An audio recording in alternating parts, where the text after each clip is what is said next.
नमस्कार, आदाब, सत श्री अकाल, जय हिंद दोस्तों। आपका स्वागत है अफसल इंस्टीट्यूट में। आज हम लेके आए हैं ऑर्गेनिक केमिस्ट्री का आइसोमेरिज्म टॉपिक, आइसोमेरिज्म। ठीक है, इसे हम सारे कॉन्सेप्ट, सारे सब चीज इसमें डिटेल में पढ़ेंगे दोस्तों। ठीक है, चलिए, और ये वन शॉट में होगा पूरा। ठीक है, चलिए ज्यादा बात न करते हुए अपने टॉपिक पे मूव करते हैं। ठीक है दोस्तों, पहले हम इस फोटो को यहाँ सेट कर लेते हैं। एक मिनट, ये कुछ ज्यादा ही बड़ा हो जाता है। कोई बात नहीं दोस्तों, इसको मैं और छोटा कर लेता हूँ। I think this enough, this is enough. Okay दोस्तों, पहले मैं इसे ताला तोड़ूंगा, फिर इसे जूम करूंगा और फिर शुरू कर दूंगा। ठीक है, अपना टॉपिक क्या है? आइसोमेरिज्म। आइसोमेरिज्म, ठीक है। आइसोमेरिज्म में दोस्तों क्या होता है? आइसोमेरिज्म पहले हम डिफिनेशन पूछेंगे, जाहिर सी बात है। आइसोमेरिज्म क्या होता है? Compound having same molecular formula but different structure of atoms और three dimensional different structure or three-dimensional 3D arrangement of atoms or gases in a isomerism। Basically आपको इतना याद रखना है कि कंपाउंड है same molecular formula but different structure. Compound है same molecular formula but different structure, वो क्या होंगे? आइसोमेरिज्म होंगे। ठीक है, अब क्लासिफिकेशन ऑफ आइसोमेरिज्म की बात करेंगे। कितने तरह के होते हैं आइसोमेरिज्म? जाहिर सी बात है, दो तरह के होते हैं। एक होता है स्ट्रक्चरल आइसोमेरिज्म और एक होता है स्टीरियो आइसोमेरिज्म दोस्तों। ठीक है, स्ट्रक्चर आइसोमेरिज्म में क्या होता है? Isomerism which have same molecular formula but different structure. ऐसा आइसोमेरिज्म जिसका सेम मॉलिक्यूलर फॉर्मूला हो बट डिफरेंट स्ट्रक्चर हो, तो वो स्ट्रक्चर आइसोमेरिज्म होता है। और स्टीरियो आइसोमेरिज्म क्या होता है दोस्तों? जिसका अरेंजमेंट 3D अरेंजमेंट डिफरेंट होता है। जिसका आइसोमेरिज्म, ऐसा आइसोमेरिज्म जिसका 3D अरेंजमेंट डिफरेंट होता है। ठीक है, वो स्टीरियो आइसोमेरिज्म होता है। स्ट्रक्चर आइसोमेरिज्म कितने तरह का होता है दोस्तों? स्ट्रक्चर आइसोमेरिज्म वो आपको दिख रहा होगा, पूरे 6 तरह का होता है। कितने तरह का होता है? 6 तरह का, 4 to 6 तरीके का होता है। कौन कौन से? पहला है चेन आइसोमेरिज्म, दूसरा है पोजीशन आइसोमेरिज्म, तीसरा है फंक्शनल ग्रुप आइसोमेरिज्म, चौथा है रिंग चेन आइसोमेरिज्म, पांचवा है मेटामेरिज्म एंड छठा है टोटोमेरिज्म। टोटोमेरिज्म, ठीक है। स्टीरियो आइसोमेरिज्म कितने तरह का हो दोस्तों? स्टीरियो आइसोमेरिज्म दो तरह का होता है। एक कन्फॉर्मेशनल, दो तरह का होता है। एक होता है कन्फॉर्मेशनल, एक होता है कॉन्फिगरेशनल। एक होता है कन्फॉर्मेशनल आइसोमेरिज्म और एक होता है कॉन्फिगरेशनल आइसोमेरिज्म। अब कॉन्फिगरेशनल आइसोमेरिज्म कितने तरह का होता है? दो तरह का होता है। एक जीआई होता है, ज्योमेट्रिकल आइसोमेरिज्म, एक ओआई होता है जिसे बोलते हैं ऑप्टिकल आइसोमेरिज्म दोस्तों। ठीक है, अब इसी में हम डिस्कस कर ले रहे हैं दोस्तों कि जो चेन आइसोमेरिज्म होता है वो क्या होता है। बेसिकली चेन आइसोमेरिज्म जिसका molecular formula same, same functional group but number of carbon in principle chain जो होता है वो डिफरेंट होगा। Number of carbon in principle chain वो डिफरेंट होगा। और मिनिमम इसके लिए 4 कार्बन होने चाहिए दोस्तों। चेन आइसोमेरिज्म के लिए मिनिमम कितने कार्बन होने चाहिए? 4 कार्बन। पोजीशन आइसोमेरिज्म जो होता है दोस्तों वो सेम, मतलब सेम फंक्शनल ग्रुप होने चाहिए, नंबर ऑफ कार्बन सेम होने चाहिए। Same functional group, number of carbon same होने चाहिए, लेकिन पोजीशन इनका क्या होना चाहिए दोस्तों? डिफरेंट होना चाहिए। जैसे नाम है पोजीशन आइसोमेरिज्म, इनका फंक्शनल ग्रुप का पोजीशन डिफरेंट होना चाहिए लेकिन सेम फंक्शनल ग्रुप होने चाहिए। ठीक है, अब आते हैं functional group isomerism. Functional group isomerism में मॉलिक्यूलर फॉर्मूला सेम होता है लेकिन डिफरेंट फंक्शनल ग्रुप की बात करेंगे। अब इसमें फंक्शनल ग्रुप आइसोमेरिज्म में दोस्तों डिफरेंट फंक्शनल ग्रुप आएंगे। ठीक है, और रिंग चेन आइसोमेरिज्म में दोस्तों एक रिंग रहेगा और एक चेन रहेगा। एक रिंग रहेगा, एक चेन रहेगा, वहां पे रिंग चेन आइसोमेरिज्म होता है। और मेटामेरिज्म दोस्तों, मेटामेरिज्म ऐसा होता है जहां पे बल्कि ग्रुप आके बल्कि ग्रुप आके अटैच हो जाए और वहां पे same molecular formula, same functional group लग जाए और वहां पे वो बनाते हैं क्या? मेटामेरिज्म। अभी मैं आगे एग्जांपल देता हूँ। जैसे एक होता है टोटोमेरिज्म। टोटोमेरिज्म इसमें दोस्तों क्या होता है? टोटोमेरिज्म में आप टोटोमेरिज्म में देखेंगे, इसमें प्रोटॉन का शेयरिंग होता है, ट्रांसफर ऑफ प्रोटॉन होता है। sp2 कार्बन के, sp2 कार्बन पे अटैच जो हाइड्रोजन होता है, sp3 मतलब sp2 के कार्बन के बगल में sp3 sp3 कार्बन होगा। sp3 के कार्बन के एक अल्फा एच होना चाहिए। एक अल्फा एच वो जो ट्रांसफर हो जाएगा sp2 कार्बन पे और उसका एच जो होगा इस पे ट्रांसफर हो जाएगा और वहां पे डबल बॉन्डिंग का शेयरिंग हो जाएगा, जो मैं बता रहा हूँ अभी आगे में पूरा डिटेल में डिस्कस करेंगे। चलिए आगे बात करते हैं। अब आइए स्ट्रक्चर आइसोमेरिज्म क्या होता है। स्ट्रक्चर आइसोमेरिज्म में समरी में मैंने पूरा बता दिया है।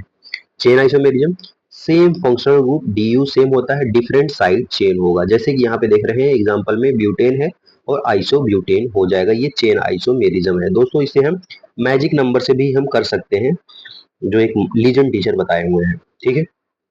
पोजीशन आइसोमेरिज्म क्या होता है। पोजीशन आइसोमेरिज्म दोस्तों, मॉलिक्यूलर फॉर्मूला सेम होता है, डी सेम होता है, साइड चेन जो होता है सेम होगा। डिफरेंट क्या होगा, प्रिंसिपल ऑफ फंक्शनल ग्रुप, जो इसमें फंक्शनल ग्रुप तो सेम रहेगा लेकिन उसका पोजीशन ऑफ फंक्शनल ग्रुप जो होगा डिफरेंट होगा, और मल्टीपल बॉन्ड का पोजीशन जो होगा वो भी डिफरेंट होगा, और सब्स्टिट्यूएंट भी डिफरेंट। जैसे यहाँ पे देख रहे हैं ब्यूटी इन है और ब्यूटेट टू इन है, यहाँ पे डबल बॉन्ड का पोजीशन चेंज है, तो यहाँ पे ये पोजीशन आइसोमेरिज्म हो जाएगा। ठीक है दोस्तों। अब फंक्शनल ग्रुप आइसोमेरिज्म क्या होता है। Functional group isomerism, molecular formula same, D same, but different functional group की बात करेंगे। अब इसमें क्या होगा, डिफरेंट फंक्शनल ग्रुप होगा। जैसे कि CH3CH2OH, यहाँ पे OH जो है एक फंक्शनल ग्रुप है। अब यहाँ पे देखिए CH3OCH3, यहाँ पे ये ईथर का ग्रुप आ गया। ये ईथर जो होगा ये अल्कोहल ग्रुप है, ये ईथर ग्रुप जो होता है दूसरा फंक्शनल ग्रुप हो जाएगा, इसलिए यहाँ पे फंक्शनल ग्रुप आइसोमेरिज्म आ जाएगा। अब रिंग चेन आइसोमेरिज्म की बात करेंगे। Ring chain isomerism, same molecular formula होना चाहिए। सेम क्या होना चाहिए, molecular formula, but different, one cyclic होना चाहिए और एक नॉन साइक्लिक होना चाहिए। एक देखिए यहाँ पे एक क्या है, नॉन साइक्लिक है, एक क्या है, साइक्लिक है, तो यहाँ पे ये कौन सा आइसोमेरिज्म हो जाएगा, रिंग चेन आइसोमेरिज्म हो जाएगा ना। अब मेटामेरिज्म की बात करेंगे। मेटामेरिज्म क्या होता है दोस्तों, यहाँ पे सेम मॉलिक्यूलर फॉर्मूला और फंक्शनल ग्रुप भी सेम होगा, लेकिन अरेंजमेंट ऑफ एटम्स और group of around polyvalent functional group होना चाहिए। कैसे होना चाहिए, polyvalent functional group. Polyvalent functional group दोस्तों, जैसे यहाँ पे देखिए ईथर वाला ग्रुप आ गया, जैसे अल्कोहल वाला ग्रुप आ गया, जैसे आपका थायो ईथर वाला ग्रुप आ गया, थायो ईथर वाला, ये पॉली एटम्स। यहाँ पे इस तरफ भी कई सारे ग्रुप लग सकते हैं, उस तरफ भी कई सारे ग्रुप लग सकते हैं। जैसे अमाइड हो गया, अमाइड वाला ग्रुप हो गया, NH वाला। ठीक है। और ये वाला हो गया नो 3 डिग्री वाला, टर्जरी अमाइड वाला। ठीक है, समझ रहे हैं हम। ये सब क्या हो गए, पॉली पॉली जो है वैलेंट फंक्शनल ग्रुप होते हैं। अब टोटोमेरिज्म क्या होता है। टोटोमेरिज्म मैंने बताया था कि यहाँ पे, एक मिनट यहाँ पे बता देते हैं टोटोमेरिज्म क्या होता है। यहाँ पे स्पेस है तो यहाँ पे बता देते हैं। हाँ, तो टोटोमेरिज्म क्या होता है, मैंने बताया प्रोटॉन का ट्रांसफर। जैसे कि एक एग्जांपल लेते हैं CH3, और यहाँ पे C डबल बॉन्ड OO है, और यहाँ पे है CH3। ठीक है। अब इसका लिखने का तरीका क्या होता है दोस्तों, यहाँ पे मान लीजिए CH3 है और C डबल बॉन्ड O, यहाँ पे हम इसको एक H इसको यहाँ पे दे देता हूँ, और यहाँ पे जो है H2, सॉरी यहाँ पे H2 लिख देते हैं। इसका ऐसे लिख सकते हैं कि नहीं लिख सकते, लिख सकते हैं। ठीक है। अब यहाँ पे देखेंगे ये जो होगा ये sp2 कार्बन है, और ये हो गया sp3 कार्बन। sp2 कार्बन के बगल में sp3 कार्बन लगा हुआ है। ठीक है, sp3 कार्बन। अब ये जो होगा ये अल्फा कार्बन होगा, अल्फा कार्बन से एक इसका अल्फा हाइड्रोजन चला जाएगा, तो यहाँ पे जो ऐसे बनेगा कुछ, ये कीटो ग्रुप होता है दोस्तों, इसको बोलते हैं कीटो ग्रुप। अब जब इसमें शेयरिंग हो जाता है, यहाँ पे CH3CO, यहाँ पे इसका O एक बॉन्ड टूट जाएगा, तो यहाँ पे AH बनाएगा, OH बन जाता है, और यहाँ पे डबल बॉन्ड CH3 बन जाएगा। ये होता है कीटो, ये इनॉल होता है, इनॉल, इनॉल ग्रुप होता है। ठीक है। आई होप आपको यहाँ तक समझ में आ गया होगा। समझ में आ गया। चलिए आगे बढ़ते हैं। आगे बात करेंगे दोस्तों, इसका एक ऑर्डर होता है। ऑर्डर क्या होता है, जैसे मान लीजिए कभी पूछ लिया जाएगा कि कैसे आएगा, तो सबसे पहले हम रिंग चेन वाले को देंगे, फिर टोटोमेरिज्म को देंगे, फिर फंक्शनल ग्रुप आइसोमेरिज्म, फिर मेटामेरिज्म, तब चेन आइसोमेरिज्म, तब जाके पोजीशन आइसोमेरिज्म। ऐसे आ जाइए। R T F M C P से याद कर सकते हैं। ठीक है, समझ में आ गया। आई होप यहाँ तक आपको आ गया होगा। अब हम बात करेंगे किसका, स्टीरियो आइसोमेरिज्म की। स्टीरियो आइसोमेरिज्म क्या होता है दोस्तों, same functional group but different 3D arrangement होता है। डिफरेंट क्या होना चाहिए, 3D अरेंजमेंट होना चाहिए। ये कितने होते हैं, दो तरह का होता है, मैंने बताया था। एक होता है कन्फर्मेशनल आइसोमेरिज्म, एक होता है configurational isomerism. Conformational isomerism, stereo isomerism, ऐसा stereo isomerism which convertible at room temperature, जो रूम टेम्परेचर पे कन्वर्टेबल हो दोस्तों। मतलब वो अपना रूम टेम्परेचर पे कन्वर्ट किया जा सकता है। अब फिर आता है कॉन्फ़िगरेशन आइसोमेरिज्म, स्टीरियो आइसोमेरिज्म, ऐसा stereo isomerism which do not inter convertible at room temperature, जो रूम टेम्परेचर मतलब इंटर कन्वर्टेबल नहीं होता है दोस्तों। वो क्या होते हैं? कॉन्फ़िगरेशनल आइसोमेरिज्म, जैसे कि जीआई और ओआई होते हैं। इसके दो पार्ट होते हैं, जीआई और ओआई। ठीक है। अब हम कन्फर्मेशन में क्या पढ़ेंगे दोस्तों? एक होता है एक होता है सॉ हॉर्स प्रोजेक्शन, एक होता है Newman projection. Sawhorse projection, Newman projection होता है दोस्तों। ठीक है। सॉ हॉर्स प्रोजेक्शन में आप देखेंगे यहाँ पे एक ऐसे सीधा लाइन बना के ऊपर ऊपर ऐसे कर देंगे, तो वो होगा सॉ हॉर्स प्रोजेक्शन। और एक न्यूमैन प्रोजेक्शन जो से ऐसे गोला बना के और एक डॉट वाले, यहाँ पे डॉट वाला है, ये दूसरा कार्बन, ये पहला वाला, मतलब यहाँ पे दिखाया गया है कि सॉ हॉर्स प्रोजेक्शन को हम न्यूमैन में कैसे कन्वर्ट कर सकते हैं। जैसे मैं आपको यहाँ पे कन्वर्ट करके बताऊंगा, बता ही देता हूँ। देखिए क्या होता है, जैसे कि ये, इसको थोड़ा सा मैं ऊपर ले लेता हूँ, यहाँ पे इसके तब आपको सही दिखे। हाँ ठीक है दोस्तों, ये देखिए ऐसे करके कुछ है, यहाँ पे है, फिर ये लाइन क्या रिप्रेजेंट करेगा अभी मैं आपको बता रहा हूँ। जैसे मान लीजिए ये ए ग्रुप है, ये बी ग्रुप है, ये एक्स ग्रुप है। ठीक है। फिर यहाँ पे देखेंगे ये ए ग्रुप है, ये बी ग्रुप है, ये एक्स ग्रुप है। जब इसे कन्वर्ट करेंगे यहाँ पे ऐसे मान लीजिए अब इसको मैं नीचे कर रहा हूँ, इसको नीचे कर दिया, इसको ऊपर कर दिया, फिर इससे सीधा लाइन खींच दिया, फिर इसको नीचे कर दिया और इसको ऊपर कर दिया। ठीक है, रोटेट कर दिया। यहाँ पे ए, ये बी और ये एक्स वाला है। ठीक है, ये एक्स है, ये ए है, ये बी है। ठीक है। अब इसी को हम कन्वर्ट करना है किसमें? ये सी हॉर्स प्रोजेक्शन है दोस्तों, ये सौ हॉर्स प्रोजेक्शन, सॉरी सौ हॉर्स प्रोजेक्शन है, सौ हॉर्स प्रोजेक्शन है। ठीक है। अब न्यूमैन प्रोजेक्शन में कन्वर्ट करना है। पहले वाले कार्बन को देखिए दोस्तों, इसमें पहले वाले कार्बन को देखिए, ये मतलब ये वाले ग्रुप को, इसमें पहले वाले कार्बन को देखिए, यहाँ पे नीचे जब देखेंगे ऊपर एक्स है, तो यहाँ पॉइंट लगाइए पहले, जो पीछे वाला है, यहाँ इसको मैं मान ले रहा हूँ पिच्छू का है, ये आगे का है, ये फ्रंट है, ये बैक है। ठीक है, फ्रंट और बैक। ठीक। अब फ्रंट, जब बैक वाले के लिखते हैं दोस्तों, तो वहाँ डॉट लिखते हैं। कैसे लिखते हैं? डॉट रिप्रेजेंट करते हैं। ये पीछे वाले पे एक्स ऊपर है और ए बी नीचे है, तो ऐसे लाइन बना देंगे ए और बी। ठीक है। और सॉरी, ये फ्रंट वाले का स्ट्रक्चर है, सॉरी ये फ्रंट वाले का है, ये फ्रंट वाले का बनाएंगे। ठीक है। डॉट वाला किससे बनाएंगे? फ्रंट वाले से। और बैक वाला किससे बनाएंगे? गोला से। बैक वाला किससे बनाएंगे? गोला से। यहाँ पे लिखा भी है जस्ट, ये देखिए, डॉट वाला किससे बनाएंगे? फ्रंट से। और बैक वाला किससे बनाएंगे? गोला से। फिर बैक वाला देखेंगे दोस्तों, यहाँ पे एक्स ऊपर है और यहाँ पे ए और बी ऐसे है। जब इन दोनों को जोड़ देंगे तो कुछ इस तरह से स्ट्रक्चर आएगा। पहले गोला वाला, मैं अपना फोटो यहाँ पे सेंड कर देता हूँ। अरे यार, सॉरी सॉरी सॉरी। आप समझ रहे हो ना? हाँ, आपको समझ में आना चाहिए बस। देखिए यहाँ पे पहले एक मिनट रब कर देता हूँ। हाँ, यहाँ पे पहले आपको एक गोला बनाना होगा। फिर यहाँ पे पहले ऊपर वाला, मतलब जो ये बैक वाला है उसको बना लेने हैं। बैक वाला बना लीजिए। ठीक है, बैक वाला बना लीजिए। यहाँ पे एक्स है, यहाँ पे ए है, यहाँ पे बी है। ठीक है। अब फ्रंट वाला बनाना है। फ्रंट वाले के लिए क्या करना है दोस्तों? फ्रंट वाले के लिए थोड़ा सा ऐसे स्पेस करके यहाँ पे ऐसे कर लीजिए, और सॉरी, हाँ, यहाँ पे एक्स लिख लीजिए। फिर इसके बाद यहाँ पे लिखिए बी, फिर यहाँ पे लिख लीजिए ए। ये आपका सौ हॉर्स प्रोजेक्शन कन्वर्ट हो गया न्यूमैन प्रोजेक्शन में। आई होप आपको यहाँ तक आ गया होगा दोस्तों। बेसिकली यहाँ पे अभी तक क्वेश्चन नहीं पूछा है, क्योंकि ये बोर्ड लेवल का होता है दोस्तों, तो आपके लिए आएगा नहीं, लेकिन आना चाहिए दोस्तों, आना चाहिए कैसे ये हुआ है। ठीक है, आप प्रैक्टिस कर लीजिएगा कैसे बनता है। ठीक है, चलिए आगे बढ़ते हैं, आगे मूव करते हैं हम, आगे हम मूव करते हैं। ठीक है दोस्तों, आगे मूव करेंगे तो फिर पहले हम क्या करेंगे? इसका ताला तोड़ेंगे और फिर से जूम करेंगे।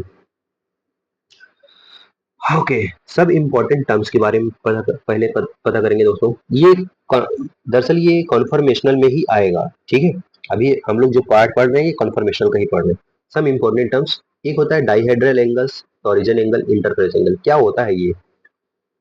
इनको डाइहेड्रल एंगल भी बोलते हैं, टॉरिजन एंगल भी बोलते हैं, या इंटरफेसियल एंगल भी बोलते हैं। क्या होता है? The angle between vessels of front and back carbon, जो फ्रंट और बैक कार्बन का जो एंगल होता है उसी को हम टॉरिजन एंगल बोलते हैं। जैसे in between the two interface, दो इंटरफेस का होता है। ठीक है। इक्लिप्स फॉर्म क्या होता है दोस्तों? Valency of front and back carbon present in at minimum distance at dihedral angle. जब मिनिमम डिस्टेंस पे प्रेजेंट होता है जैसे 0 डिग्री पे इथेन में 0 डिग्री में प्रेजेंट होता है, तो वो होता है इक्लिप्स। क्या होता है? इक्लिप्स होता है। स्टैगर्ड क्या होता है दोस्तों? Valency of front and back carbon present at maximum distance of dihedral at angle 60 degree दोस्तों, 60 डिग्री। अभी मैं ये बना के दिखाऊंगा आगे भी, ये क्या मैं बोल रहा हूँ, स्टैगर्ड क्या होता है जब वो 60 डिग्री पे प्रेजेंट होता है, ठीक है। स्क्यू फॉर्म क्या होता है? स्क्यू फॉर्म होता है all other conformer except eclipse and staggered. इस इक्लिप्स और स्टैगर्ड के छोड़ने के बाद ये जो होता है 0 डिग्री पे होता है, ये 60 डिग्री पे। तो ये 0 डिग्री और 60 डिग्री के बीच का होता है दोस्तों, स्क्यू बोलते हैं इसे। क्या बोलते हैं? स्क्यू, स्क्यू फॉर्म, ठीक है। अब आता है टॉरिजन स्ट्रेन। टॉरिजन स्ट्रेन क्या होता है दोस्तों? ये एंगल के इनवर्सली प्रोपोर्शनल होता है। टॉरिजन स्ट्रेन जो होता है एंगल के इनवर्सली प्रोपोर्शनल होता है, ठीक है। ये क्या होता है? Strain develop due to the bond pair repulsion. Bond pair repulsion of adjacent carbon पे जो स्ट्रेन डेवलप होता है उसे हम टॉर्जन स्ट्रेन बोलते हैं। It is maximum in Eclipse. ये कहाँ मैक्सिमम होता है? इक्लिप्स में, क्योंकि वहां पे एंगल जो होता है 0 डिग्री होता है। तो एंगल 0 डिग्री मतलब टॉरिजन स्ट्रेन मैक्सिमम। जहाँ पे मिनिमम कहाँ होता है? स्टैगर्ड में। वहां पे मैक्सिमम एंगल जो होता है 60 डिग्री होता है। तो मैक्सिमम स्टैगर्ड एंगल ज्यादा हो गया, एंगल ज्यादा होते टॉरिजन स्ट्रेन का मिनिमम हो जाएगा, ठीक है। अब आता है वंडर वॉल स्ट्रेन। क्या होता है दोस्तों? वंडर वॉल स्ट्रेन समझिए। Strain develop due to steric repulsion. ये किसकी वजह से होता है दोस्तों? स्टेरिक रिपल्सन के कारण होता है between the two bulky group of adjacent carbon. जैसे इसमें इक्लिप्स वाला ज्यादा होता है स्टैगर्ड से, इक्लिप्स वाला ज्यादा होगा स्टैगर्ड से दोस्तों, ठीक है। आइए हम स्टेबिलिटी की बात कर लेते हैं दोस्तों। कन्फर्मेशनल जो स्टेबिलिटी होता है, अभी मैंने जो पढ़ के आया है स्टेबिलिटी, इसमें देखिए इस स्ट्रक्चर जो स्टैगर्ड वाला होगा उसका ज्यादा होगा, फिर इसके बाद स्क्यू का होगा, फिर इक्लिप्स का होगा। अब मैं जो स्टैगर्ड और इक्लिप्स और स्टैगर्ड बता रहा था वो क्या कैसे है वो देखिए यहाँ पे बना हुआ जो इथेन है। यहाँ पे देख पा रहे हैं आप, ये इथेन वाला ग्रुप है। इथेन वाले ग्रुप को ये पहले जो बना है जो 0 डिग्री पे है वो होता है इक्लिप्स। वो क्या होता है? इक्लिप्स। ये इक्लिप्स है दोस्तों। और ये जब 60 डिग्री से एंगल को बढ़ा दिया, 60 डिग्री से जो डिफलेक्ट करा दिया, मतलब यहाँ एच है, इस वाले देखिए ये वाला जो है फ्रंट वाला है, ये बैक वाला है। बैक वाले को जो है बढ़ा रहे हैं दोस्तों, ठीक है। फ्रंट वाले को फिक्स किए हैं, बैक वाले को बढ़ा रहे हैं। बैक वाले को थोड़ा 60 डिग्री से हम इसको रोटेट कर रहे हैं, सारे एंगल को 60 डिग्री से रोटेट कर रहे हैं, ठीक है। ठीक है दोस्तों, अब जब 60 डिग्री से रोटेट करेंगे तो यहाँ पे स्टैगर्ड ज्यादा स्टेबल हो जाएगा इक्लिप्स से, ठीक है। समझ में आ गया? अब इसी का एक एग्जांपल और वर्जन ले लेते हैं एन ब्यूटेन का। किसका? एन ब्यूटेन का दोस्तों। जैसे होता है CH3 CH3 CH2 CH2 CH3, ठीक है। अब इसका अगर हम इसका बनाएंगे तो यहाँ पे देखेंगे, पहले जब बैक पीछे बैक वाला बनाएंगे, फिर इसके बाद फ्रंट वाला बनाएंगे, तो ये पहले फुल्ली इक्लिप्स बनाएगा। क्या बनेगा? Fully Eclipse. फिर 60 डिग्री से रोटेट करेंगे, 60 डिग्री से रोटेट करेंगे तो बनेगा गॉज। क्या बनेगा? गॉज। फिर अगर फिर और 60 डिग्री से रोटेट करेंगे, अब जो 60 डिग्री से रोटेट हुआ था अब इसके पास पास आ जाएंगे, ये पार्शियल इक्लिप्स हो जाएगा। क्या होगा? Partial Eclipse. फिर और 60 डिग्री से रोटेट कर दिए, अब देखिए यहाँ पे CH3 उल्टा ग्रुप आ जाएंगे तो इसके एंटी होगा। क्या होगा? एंटी ग्रुप हो जाएगा, ठीक है।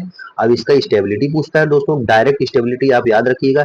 एंटी का सबसे ज्यादा नॉर्मली में, नॉर्मल बोल रहा हूँ दोस्तों, जनरल फॉर्म में एंटी का ज्यादा होता है, फिर गॉज का होता है, फिर पार्शियल इक्लिप्स का, तब फुल्ली इक्लिप्स का होता है। और एनर्जी का ऑर्डर इसका जस्ट उल्टा होता है। लेकिन जहां पे हाइड्रोजन बॉन्ड प्रेजेंट हो दोस्तों, जहां पे हाइड्रोजन बॉन्ड प्रेजेंट हो जाए, जिस ग्रुप में हाइड्रोजन बॉन्ड प्रेजेंट हो, तो वहां पे गॉज ज्यादा स्टेबल हो जाता है एंटी से। तो वहां ऑर्डर आ जाएगा गॉज, फिर एंटी, तब पार्शियल इक्लिप्स, तब जाके ये फुल्ली, तब जाके आएगा फुल्ली इक्लिप्स। फुल्ली इक्लिप्स, ठीक है। समझ में आ गया? समझ में आया कि नहीं आया? आई होप यहाँ तक आ गया होगा। चलिए बात आगे करते हैं। बात आगे करने पे बात है कन्फर्मेशन ऑफ साइक्लोएल्केन। साइक्लोएल्केन में दोस्तों बेयर्स एंगल्स स्ट्रेन थ्योरी। पहले बेयर जी बोले कि सबसे ज्यादा जो होता है, क्या ज्यादा स्टेबल होता है? सबसे ज्यादा पेंटा जो साइक्लो साइक्लोपेंटेन होता है वो स्टेबल होता है, फिर साइक्लोहेक्सेन, तब ब्यूट साइक्लोब्यूटेन, तब साइक्लोप्रोपेन होता है। लेकिन बाद में जब इसका एनालिसिस किया गया तो पता लगा कि जो साइक्लोहेक्सेन होता है सबसे ज्यादा स्टेबल होता है as as compare to cyclopentane. तो साइक्लोहेक्सेन, फिर साइक्लोपेंटेन, साइक्लोब्यूटेन, तब साइक्लोप्रोपेन आ जाएगा। अब कंफर्मेशन ऑफ साइक्लोहेक्सेन की बात करेंगे दोस्तों। साइक्लोहेक्सेन दोस्तों एक पहले होता है चेयर फॉर्म। क्या होता है? Chair form. देखेंगे 6 कार्बन है, 1 2 3 4 5 6, 6 कार्बन है, चेयर फॉर्म हो गया। फिर और इसे करेंगे तो हाफ चेयर फॉर्म हो जाएगा। फिर और जब करेंगे ट्विस्ट तो बोर्ड फॉर्म हो जाएगा, फिर और ट्विस्ट करेंगे तो ट्विस्ट फॉर्म आ जाएगा। दोस्तों इसका स्टेबिलिटी ऑर्डर पूछता है, स्टेबिलिटी ऑर्डर पूछता है, आप इसे याद रखिएगा। चेयर फॉर्म का सबसे ज्यादा होता है। चेयर फॉर्म कहाँ है? चेयर फॉर्म का सबसे ज्यादा ऑर्डर होगा। फिर इसके बाद ट्विस्ट बोट का होगा, ट्विस्ट बोट होगा। फिर इसके बाद बोट होगा, फिर हाफ चेयर होगा। हाफ चेयर सबसे ज्यादा, सबसे लीस्ट स्टेबल होता है। तो ट्विस्ट बोट दोस्तों ऑप्टिकली एक्टिव ही होता है। ऑप्टिकली एक्टिव क्या होता है मैं आगे चल के आपको बताऊंगा, आप याद रखिएगा ट्विस्ट बोट ऑप्टिकली एक्टिव होता है। ठीक है, चलिए आगे बात करते हैं। आगे क्या है दोस्तों, अब आगे हमारा कॉन्फ़िगरेशनल आइसोमेरिज्म। कॉन्फ़िगरेशनल आइसोमेरिज्म, अब यहाँ से इंपॉर्टेंट टॉपिक आ गया। कॉन्फ़िगरेशनल आइसोमेरिज्म क्या होता है? एक होता है जीआई, एक होता है ओआई। जीआई क्या होता है दोस्तों? GI stereo isomerism which are not interconvertible at room temperature. ऐसा स्टीरियो आइसोमेरिज्म जो रूम टेम्परेचर पे इंटरकन्वर्टेबल ना हो। ठीक है। वाई क्या होता है? Stereo isomerism which shows behaviour toward the light plane polarised light. जो बिहेवियर दिखाता है प्लेन पोलराइज लाइट पे, वो होता है ओ आई दोस्तों, ऑप्टिकल आइसोमेरिज्म। ठीक है, आई होप यहाँ तक आपको कोई दिक्कत नहीं हुआ होगा। चलिए आगे बढ़ते हैं। आगे बढ़ते हैं, पहले इसे हम ताला तोड़ेंगे। ताला तोड़ने के बाद इसे जूम करेंगे दोस्तों। इसमें हम पूरा जीआई की डिस्कस कर रहे होंगे दोस्तों। जीआई की बात पढ़ लिए, जो जिसमें रूम टेम्परेचर पे इंटर कन्वर्टेबल ना हो। अब का कंडीशन है, का कंडीशन होता है दोस्तों जीआई होने के लिए। ठीक है, जीआई होने के लिए दो कंडीशन है दोस्तों। पहला क्या है? Restricted rotation. क्या होना चाहिए? रोटेशन नहीं होना चाहिए। क्यों नहीं होना चाहिए? क्योंकि पाई बॉन्ड होना चाहिए और रिंग की वजह से होना चाहिए। ठीक है, और दूसरा क्या है? दोनों एटम और ग्रुप जो एटम से अटैच हो, जीआई शो करेगा वो दोनों एटम और ग्रुप डिफरेंट होने चाहिए दोस्तों। क्या मतलब है? जैसे यहाँ पे कार्बन, डबल बॉन्ड कार्बन होना चाहिए, पाई बॉन्ड है या रिंग है, तो यहाँ पे जो ये ग्रुप लगे हुए हैं ए बी, ये दोनों दोनों ग्रुप है जो है डिफरेंट होने चाहिए दोस्तों। ठीक है, ये जीआई शो करेगा, ये जीआई शो करेगा। लेकिन अगर यहाँ पे मान लीजिए, यहाँ पे मान लीजिए मैं इसे ग्रुप को यहाँ पे रख करके ए लगा रहा हूँ, सब में ए लगा रहा हूँ, तो यहाँ पे जीआई शो नहीं करेगा। समझ में आ गया? आया कि नहीं आया? ये मान लीजिए यहाँ पे ए है और यहाँ पे मान लीजिए यहाँ पे मैं लगा रहा हूँ बी, क्या ये शो करेगा? जीआई तब भी नहीं शो करेगा दोस्तों। चारों यहाँ पे जो ग्रुप होने चाहिए डिफरेंट हो ही होने चाहिए दोस्तों। ठीक है, आई होप आपको समझ में आ गया होगा। चलिए बात करते हैं आगे। अब कि कौन कौन से जो है जीआई शो करते हैं धीरे धीरे देखते हैं। सिस्टम शोइंग जीआई क्या है? Compound having carbon double bond carbon. यहाँ पे देखिए मैंने बताया अगर सेम साइड में है, ग्रुप सेम है, तो वहाँ पे जीआई शो नहीं करेगा। लेकिन अगर ए बी है, ये ए बी है, यहाँ पे जीआई शो करेगा। कंपाउंड हैविंग का कंपाउंड है कार्बन डबल बॉन्ड नाइट्रोजन, इमीन्स इसे बोलते हैं दोस्तों। तो यहाँ पे देखेंगे अगर हाइड्रोजन है, अगर दोनों ग्रुप यहाँ पे हाइड्रोजन है और यहाँ पे, तो ये जीआई शो नहीं करेगा। लेकिन यहाँ पे एक CH3 ग्रुप है और एक H है, एक हाइड्रोजन है, और यहाँ पे एक लोन पेयर एक हाइड्रोजन, तो यहाँ पे ये जीआई शो करेगा दोस्तों। ठीक है, ये समझ में आ गया। अब कंपाउंड हैविंग एजो कंपाउंड में देखिए का नाइट, यहाँ पे हमेशा ये जीआई शो करेगा। It always show GI accept in cyclic compound. Cyclic compound को छोड़ के ये हमेशा जीआई शो करेगा दोस्तों। ठीक है, यहाँ पे एक लोन पेयर है, एक यहाँ पे डिफरेंट ग्रुप है, एक लोन पेयर डिफरेंट ग्रुप, ये साइक्लिक ये जीआई शो कर सकता है दोस्तों हमेशा। लेकिन साइक्लिक कंडीशन में ये एक वहाँ पे एक्सेप्शन आ जाता है। ठीक है, ठीक है, यहाँ पे भी जीआई शो करेगा, यहाँ पे भी जीआई शो करेगा। ठीक है, आई होप यहाँ तक कोई दिक्कत नहीं हुआ होगा। चलिए आगे बात करते हैं। आगे क्या है दोस्तों? Compound having oxime compound. Oxime कैसे बनता है दोस्तों? It is synthesis by reaction of aldehyde and ketone. Aldehyde ketone का जब रिएक्शन कराएंगे दोस्तों ऑक्साइम बनता है। कार्बन डबल बॉन्ड नाइट्रोजन और OH बनता है hydroxyl group with hydroxyl group amines NH2OH। ठीक है, known as aldo oxime and keto oxime. अब यहाँ पे दो चीज बनते हैं, अगर अगर एल्डिहाइड से कराएंगे तो एल्डो ऑक्साइम बनेगा, अगर कीटोन से करेंगे तो कीटो ऑक्साइम बनेगा। ठीक है, एल्डिहाइड से करेंगे तो एल्डो ऑक्साइम, यहाँ पे देखिए एल्डिहाइड है, यहाँ पे उसे ऑक्साइम से जब यहाँ पे ये इमाइन से करा रहे हैं तो वो बनेगा एल्डो ऑक्साइम। क्या बनेगा? Aldo oxime. क्या ये जीआई शो करेगा? जाहिर सी बात है, ये दूसरे ग्रुप है, ये दूसरे ग्रुप है, तो जीआई शो करेगा। अब यहाँ पे कीटो ऑक्साइम ले लिए, यहाँ पे कीटो ऑक्साइम देख लीजिए, यहाँ पे जब कीटो ऑक्साइम लेंगे तो ये आर आर ग्रुप सेम आ जाएगा। ये आर डैश होगा दोस्तों, आर डैश होना चाहिए कीटो ऑक्साइम में, क्योंकि नहीं तो शो ही नहीं करेगा। आर डैश होगा कीटो ऑक्साइम में, तब जाके जीआई शो करेगा। नोट क्या है नोट?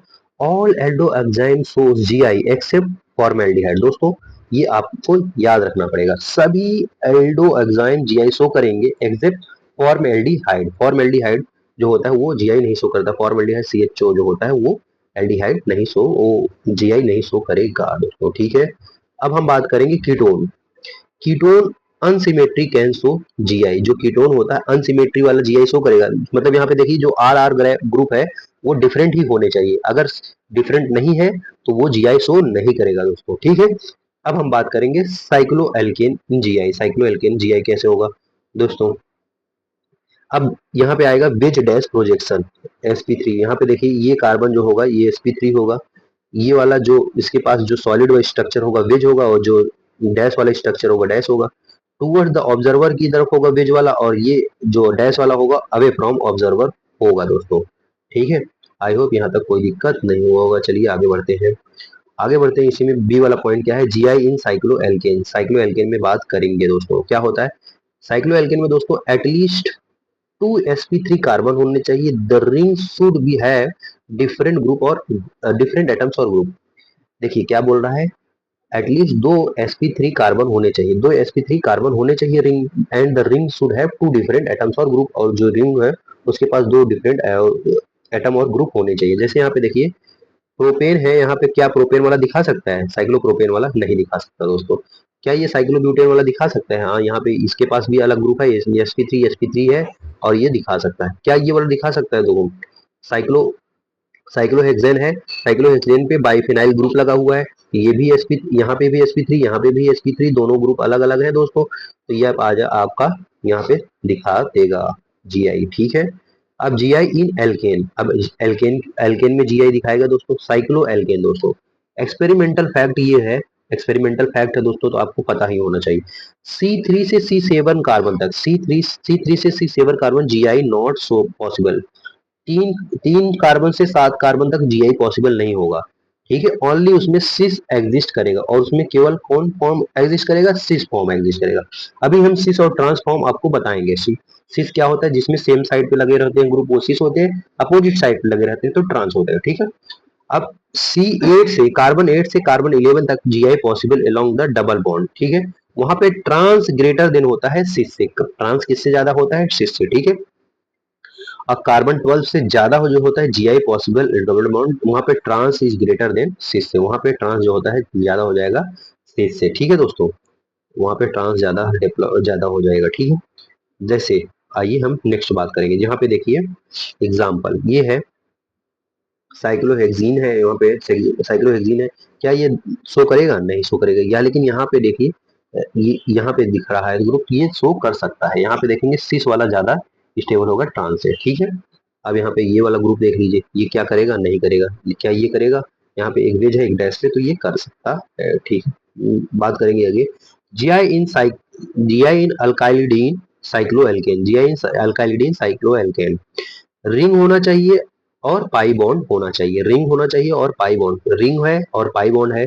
क्या इसमें प्रोपेन में साइक्लोप्रोपेन और यहाँ पे जो लगा हुआ ग्रुप क्या इसमें करेगा, नहीं करेगा। लेकिन इसमें ग्रुप डिफरेंट होना चाहिए, क्योंकि यहाँ पे ग्रुप देखिए डिफरेंट सेम है तो ये नहीं करेगा। यहाँ पे ग्रुप देखिए एक एच है एक सीएल है, यहाँ पे एक एच है एक सीएल है, तो क्या ये करेगा, हाँ ये कर जाएगा।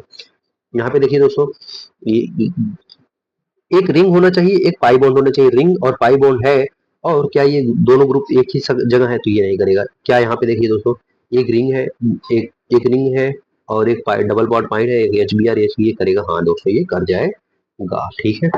चलिए आगे नेक्स्ट पॉइंट पे बात करेंगे, जीआई इन एलीन, जीआई इन एलीन्स या पॉली एलीन्स। इसमें डाइन में क्यूबलेटेड कंजुगेटेड आइसोलेटेड, क्यूबलेटेड दोस्तों एलीन में यहाँ पे करेगा जी दोस्तों, हाँ जी यही करेगा। यहाँ पे देखिए यहाँ पे भी कर जाएगा, यहाँ पे भी कर जाएगा। आइए क्या पढ़ते हैं, note point, if two double bond GI, two double bond GI नहीं पाया जाएगा, ठीक है। अगर दो डबल बॉन्ड है जीआई नहीं पाया जाएगा, ठीक है। If three double bond possible but terminal carbon should have different functional group, अगर 3 डबल बॉन्ड है तो वहां पे जीआई पॉसिबल है, लेकिन टर्मिनल कार्बन के पास डिफरेंट ग्रुप होने चाहिए दोस्तों, ठीक है। अब जीआई इन स्पाइरो कंपाउंड, स्पाइरो कंपाउंड क्या होता है दोस्तों, if two ring fuse with at a single carbon, दो रिंग फ्यूज हो जाए सिंगल कार्बन से दोस्तों, तो वो होता है स्पाइरो कंपाउंड। जैसे कि आप यहाँ पे एग्जांपल में देख पा रहे होंगे, जैसे CH3 यहाँ पे साइक्लोब्यूटेन है, वहाँ पे एक सिंगल कार्बन से फ्यूज हो गया, यहाँ पे देखिए सिंगल यहाँ से फ्यूज हो गया है, तो यहाँ पे जीआई शो करेगा क्या, ये वाला नहीं करेगा। लेकिन यहाँ पे देखिए ये ये साइक्लोब्यूटेन साइक्लोब्यूटेन साइक्लोब्यूटेन साइक्लोब्यूटेन है, यहाँ पे फ्यूज कर रहा है तो और डिफरेंट ग्रुप पे है, ये कर जाएगा, ये स्पाइरो कंपाउंड है। अब GI in polyphenyl group compound क्या होता है? If two benzene rings, then then अगर दो बेंजीन रिंग है, then there is no GI, तो वहां पे क्या होना चाहिए? वहां पे नो जीआई। अगर दो बेंजीन रिंग है वहां पे जीआई नहीं होगा। लेकिन अगर तीन बेंजीन रिंग है तो वहां पे जीआई पॉसिबल है, बट बल्कि ग्रुप होना चाहिए। कहाँ पे? ऑर्थो पे, ऑर्थो ग्रुप पे बल्कि ग्रुप होना चाहिए। ठीक है, समझ रहे हो कि नहीं? क्या कहना चाह रहा है ये, मतलब समझे कि नहीं? देखो, अरे एक मिनट, एक मिनट दोस्तों, मैं फोटो ऊपर कर ले रहा हूँ, मैं फिर यहाँ पे समझाना। जैसे अगर बेंजीन रिंग है, ये है बेंजीन रिंग, फिर यहाँ से अगर दो बेंजीन रिंग अटैच है, तो ये जो है जीआई शो नहीं करेगा, ये जीआई शो नहीं करेगा, ठीक है, शो नहीं करेगा। लेकिन अगर तीन बेंजीन रिंग है,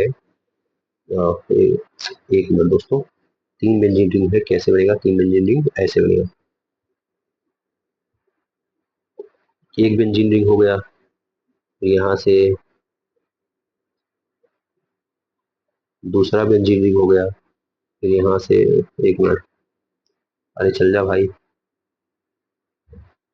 अरे भाई चल जा, यहाँ से जो है तीसरा बेंजीन रिंग हो गया। तो ये जो होगा दोस्तों शो करेगा, लेकिन यहाँ पे और इसके ऑर्थो पोजीशन पे बल्कि ग्रुप लगा रहना चाहिए। अगर बल्कि ग्रुप नहीं लगा रहेगा तो जीआई शो नहीं करेगा, तो ऑर्थो पोजीशन पे बल्कि ग्रुप लगा रहेगा तो वहां पे जीआई शो हो जाएगा। समझ गया कि नहीं? तीन बेंजीन रिंग और तब ऐसे जाके शो करेगा जीआई। आई होप आपको समझ में आ गया होगा। ठीक है, चलिए नेक्स्ट पेज पे मूव करते हैं। नेक्स्ट पेज पे मूव करने से पहले दोस्तों पहले इसका ताला तोड़ेंगे, फिर हम इसे जूम कर लेंगे। ठीक है दोस्तों, अब हम बात करेंगे naming of configuration of GI. Naming of configuration of GI, देखिए दोस्तों, तीन तरह के नेमिंग कर सकते हैं, सिस ट्रांस, सिन एंटी, इजेड। दोस्तों इसमें सिर्फ और सिर्फ अभी तक एक ही आया है, सिस और ट्रांस वाला। आप सिन एंटी और इजेड छोड़ भी सकते हैं, लेकिन पता होना चाहिए दोस्तों, पता होना चाहिए, क्योंकि सिलेबस में है तो पता होना चाहिए। ठीक है, ये देखिए, जीआई तभी होगा जब ग्रुप सारे डिफरेंट होंगे। ठीक है, सिस ट्रांस ग्रुप क्या होता है दोस्तों? जब सेम ग्रुप सेम साइड पे लगे होंगे तो वो सिस होगा, जब सेम ग्रुप डिफरेंट साइड पे लगे होंगे तो वो ट्रांस होगा। जैसे कि यहाँ पे देख पा रहे होंगे, कार्बन डबल बॉन्ड कार्बन है, एक हाइड्रोजन एक क्लोरीन, एक हाइड्रोजन एक क्लोरीन सेम साइड पे लगे हुए हैं, chlorine chlorine same side, hydrogen hydrogen same side, तो ये सिस होंगे दोस्तों। अब यहाँ पे देखिए कार्बन डबल बॉन्ड, उसके बगल में कार्बन डबल बॉन्ड कार्बन, और यहाँ पे एक देखिए एक हाइड्रोजन, यहाँ पे एक सीएल, एक यहाँ सीएल एक यहाँ सीएल, तो अपोजिट अपोजिट में सीएल हो गए, हाइड्रोजन हाइड्रोजन अपोजिट में हो गए। ये कौन से ग्रुप हो गए? ये ट्रांस ग्रुप हो गए। कौन से ग्रुप हो गए? ट्रांस ग्रुप हो गए। समझ में आ गया? अब यहाँ पे देखिए note, cis and trans common group must be present. Common group present ही होना चाहिए, अगर कॉमन ग्रुप नहीं रहेगा तो सिस ट्रांस डिफाइन ही नहीं होगा दोस्तों। ठीक है, नेक्स्ट पॉइंट की बात करेंगे हम, जो होता है ई जेड, सॉरी, सिन एंटी, सिन एंटी हम उसमें जीआई में एजो और ऑक्साइम। दोस्तों एजो कंपाउंड क्या होता है? और एजो कंपाउंड जिसमें nitrogen double bond, nitrogen lone pair होता है, नाइट्रोजन डबल बॉन्ड नाइट्रोजन, उसके पास एक लोन पेयर एक हाइड्रोजन होता है। अगर लोन पेयर सेम साइड है, if lone pair same side, then syn क्या होगा? तब सिन होगा। अगर लोन पेयर डिफरेंट साइड होगा तब एंटी होगा दोस्तों। ठीक है, एजो कंपाउंड में बात कर रहा हूँ, अगर लोन पेयर सेम साइड तो सिन होगा, लोन पेयर अपोजिट साइड तो एंटी होगा। ठीक है, अब बात करेंगे for azo oxime compound. Oxime compound क्या होता है? C double bond nitrogen O H, ये एल्डो ऑक्साइम और कीटो ऑक्साइम होता है। अगर एल्डो ऑक्साइम की बात करेंगे तो एल्डो ऑक्साइम में R C double bond N O H होगा। ठीक है, अब यहाँ पे देखिए क्या है, if H and O H same side, hydrogen and oxygen same side होगा तब सिन होगा, if H and O H opposite side है तो एंटी होगा। देखिए दोस्तों, यहाँ पे एच और ओ एच जो है देख रहे हैं सेम साइड है तो ये सिन है, एच और ओ एच अपोजिट साइड है तो एंटी होगा दोस्तों। क्या होगा? एंटी होगा। ठीक है, समझ रहे हैं? एच और ओ एच से यहाँ पे कंपेयर करेंगे ऑक्साइम में, एल्डो ऑक्साइम में। और कीटो ऑक्साइम में क्या करेंगे दोस्तों? कीटो ऑक्साइम में देखिए, यहाँ पे देखिए क्या लिखा है, R C double bond N lone pair और ओ एच है।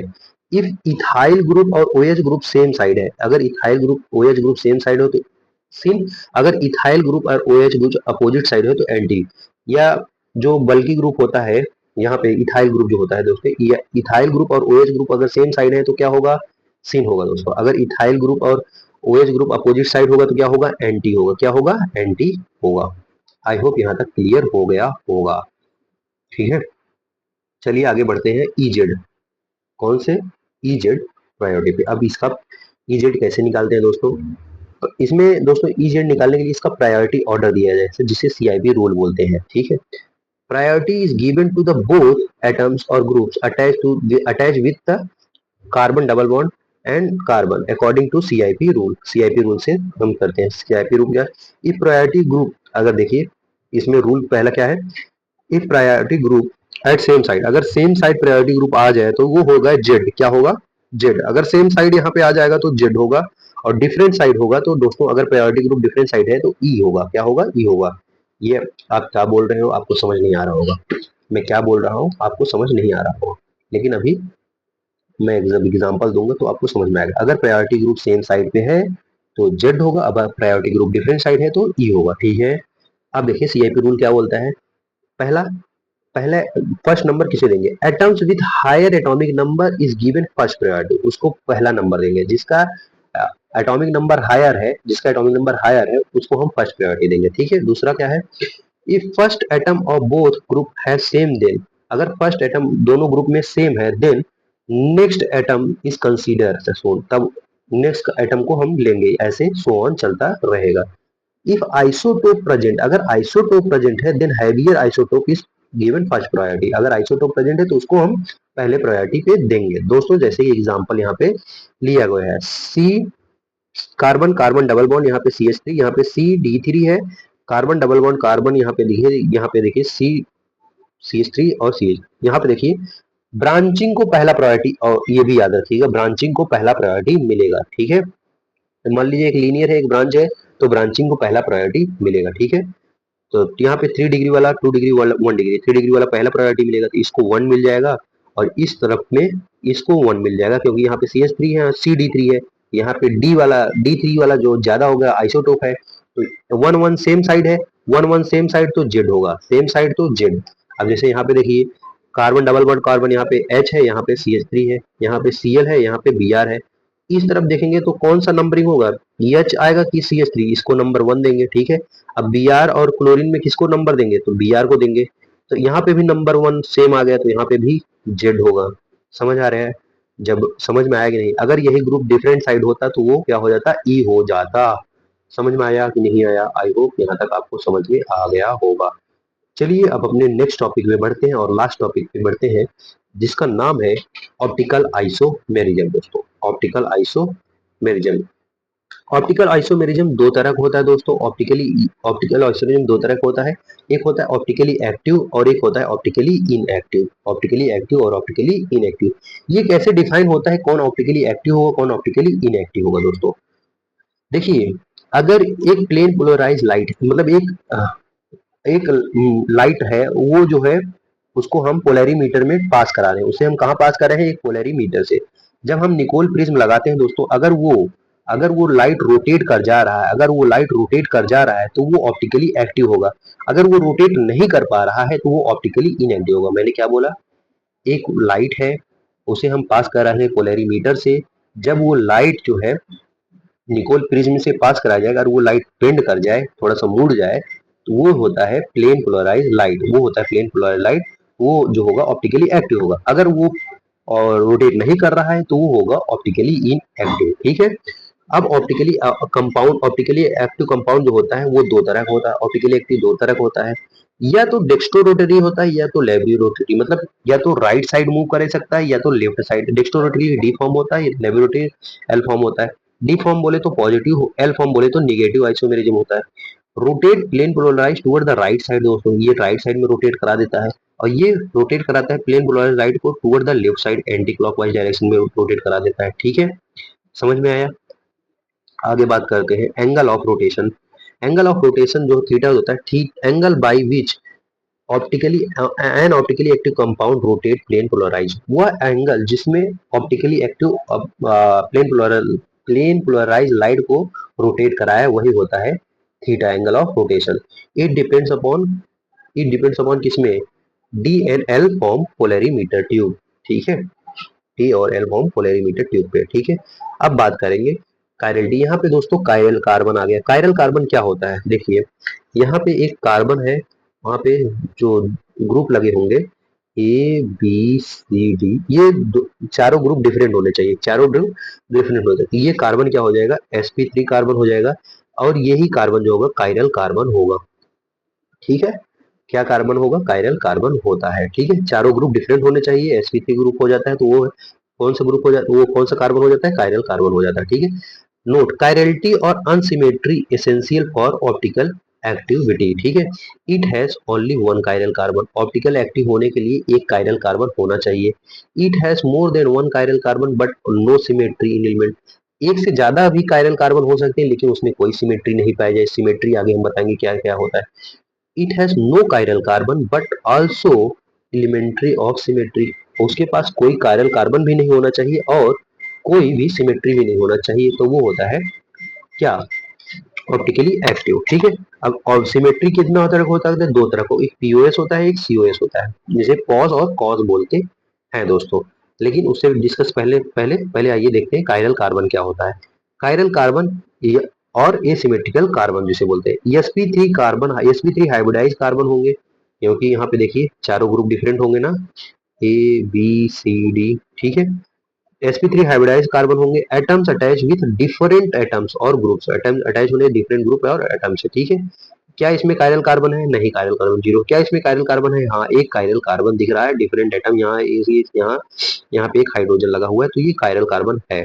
ठीक है, ठीक है, क्या इसमें सिमेट्री प्रेजेंट है, सिमेट्री प्रेजेंट हो है, यहाँ पे देखिए सिमेट्री, इसको डिवाइड करेंगे तो सिमेट्री प्रेजेंट हो जाएगा। ये ऑप्टिकली इनएक्टिव, क्या ये इसमें कायरल कार्बन है, और ये ऑप्टिकली एक्टिव होगा दोस्तों, ऑप्टिकली एक्टिव होगा। हम यहाँ पे देखिए कितने कायरल कार्बन, दो कायरल कार्बन। क्या यहाँ पे सिमेट्री प्रेजेंट है, नहीं प्रेजेंट है, सिमेट्री नहीं प्रेजेंट होने की वजह से ये क्या हो जाएगा, ऑप्टिकली एक्टिव हो जाएगा दोस्तों। ठीक है, अगर सिमेट्री प्रेजेंट होता तो क्या होता, तो ऑप्टिकली इनएक्टिव हो जाता। ठीक है दोस्तों, ठीक है, आइए हम बात करें सिमेट्री की। क्या होता है elementary of symmetry, elementary of symmetry क्या होता है, दो तरह का होता है, पीओएस होता है और एक सीओएस होता है। पीओएस क्या होता है, it is an imaginary plane which divides molecule into equal half, both halves are mirror image to each other। ये एक दोस्तों इमेजिनरी प्लेन है, डिवाइड करता है molecule two equal halves, both halves are mirror image to each other होते हैं। ठीक है, और सीओएस क्या होता है, ये भी एक इमेजिनरी पॉइंट है at which the centre of molecules और even lines are drawn in all direction. दोस्तों ये किस में लगता है, इवन नंबर पे लगता है, even number of cyclic compound, cyclic compound पे लगेगा। ठीक है, even number of cyclic compound पे लगेगा दोस्तों। ठीक है, ये हर जगह लगता है, सीओएस हर जगह लगता है। ठीक है, ये सिर्फ और सिर्फ साइक्लिक कंपाउंड पे लगेगा, वो भी इवन नंबर के जो साइकिल होते हैं। क्या इस पे लगेगा, नहीं लगेगा, ये ऑड है। क्या इस पे लगेगा, हाँ इस पे लग सकता है। क्या इस पे लग सकता है, साइक्लोपेंटेन में नहीं लगेगा। क्या साइक्लोहेक्सेन में लगेगा, हाँ इसमें साइक्लोहेक्सेन में लगेगा दोस्तों। ठीक है, समझ रहे हैं, इवन नंबर पे ही लगेगा, ऑड नंबर पे नहीं लगेगा, याद रखिएगा। ठीक है, समझ रहे हो कि नहीं, आई होप आपको यहाँ तक समझ में आ रहा होगा। ठीक है, हाँ दोस्तों, उससे पहले मैं आपको एक चीज बताना चाहूंगा। ठीक है, क्या बताना चाहूंगा, अगर पीओएस प्रेजेंट है, अगर पीओएस प्रेजेंट है तो ऑप्टिकली इनएक्टिव होगा, ऑप्टिकली इनएक्टिव होगा, ऑप्टिकली इनएक्टिव, सॉरी यहाँ पे लिख देता हूँ ओ आई ए, ऑप्टिकली इनएक्टिव होगा। ठीक है, सीओएस प्रेजेंट होगा तो ऑप्टिकली इनएक्टिव होगा। अगर पीओएस प्रेजेंट है किसी कंपाउंड में और सीओएस नहीं है, साइक्लिक वाले कंपाउंड की बात कर रहा हूँ यहाँ पे, ये साइक्लिक वाले कंपाउंड के सीओएस प्रेजेंट है, पीओएस प्रेजेंट है, ये यहाँ पे सीओएस नहीं है, इस वाले ग्रुप में यहाँ पे आप पीओएस देख सकते हो लेकिन सीओएस नहीं देख सकते हो। ठीक है, तो सीओएस यहाँ पे है तो ये क्या होगा, ऑप्टिकली इनएक्टिव होगा। ठीक है, अगर पीओएस एब्सेंट है और सीओएस प्रेजेंट है, सीओएस प्रेजेंट है तो क्या होगा, वो भी तब भी ऑप्टिकली इनएक्टिव होगा। ठीक है, अब एक स्टार मार्क क्वेश्चन आता है, अगर पीओएस एब्सेंट है और सीओएस भी एब्सेंट है, तब इस केस में दोस्तों ऑप्टिकली एक्टिव होता है कंपाउंड, तो कंपाउंड कैसे हो जाएगा, ऑप्टिकली एक्टिव हो जाएगा। समझ में आ गया? ठीक है। सीओएस हमेशा किस किस में देखेंगे? इवन नंबर में देखेंगे दोस्तों, इवन नंबर वाले में देखेंगे, even number of cyclic compound में देखेंगे। पीओएस हर जगह देख सकते हैं दोस्तों। ठीक है, समझ में आ गया? आया कि नहीं? आई होप आ गया होगा। चलिए यहाँ बात करते हैं। पहले यहाँ पे आने से पहले इसको ताला तोड़ेंगे और इसे हम जूम करेंगे दोस्तों। क्या है दोस्तों?